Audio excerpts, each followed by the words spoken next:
Russia ও Iran সংশ্লিষ্ট বিভিন্ন গোষ্ঠী এখন ড্রোন ও ড্রোন তৈরির সরঞ্জাম কিনতে ক্রিপ্টোকারেন্সির ব্যবহার বাড়াচ্ছে। ব্লকচেইন বিশ্লেষণ প্রতিষ্ঠান চেইন অ্যানালাইসিসের সাম্প্রতিক এক প্রতিবেদনে উঠে এসেছে এই তথ্য। প্রতিবেদনে বলা হয়, স্বল্প মূল্যের সামরিক ড্রোন সংগ্রহের জন্য প্রয়োজনীয় অর্থায়নে ডিজিটাল মুদ্রা একটি কার্যকর মাধ্যম হয়ে উঠছে।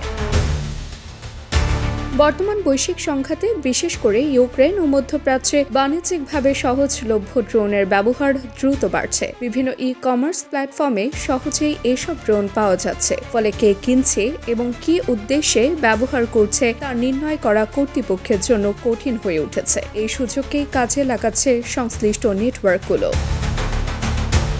প্রতিবেদন অনুযায়ী ড্রোন কেনার বড় অংশ এখনও প্রচলিত আর্থিক ব্যবস্থার মাধ্যমে হলেও ক্রিপ্টোকারেন্সি ধীরে ধীরে গুরুত্বপূর্ণ ভূমিকা নিচ্ছে। ব্লকচেইন প্রযুক্তির মাধ্যমে লেনদেনের উৎস থেকে গন্তব্য পর্যন্ত অনুসরণ করা সম্ভব হওয়ায় তদন্তকারীরা নির্দিষ্ট ডিজিটাল ওয়ালেট শনাক্ত করতে পারছেন। এতে ড্রোন কেনার পেছনের প্রকৃত উদ্দেশ্য সম্পর্কে আরও পরিষ্কার ধারণা পাওয়া যাচ্ছে।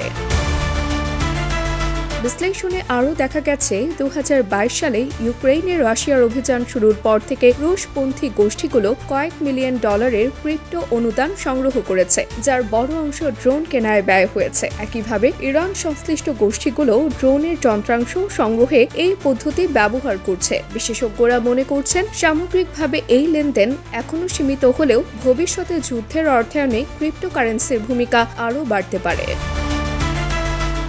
তাবাসসুম হক আনিকা, টেক্সট রিপোর্ট, দৈনিক আর বাংলাদেশ।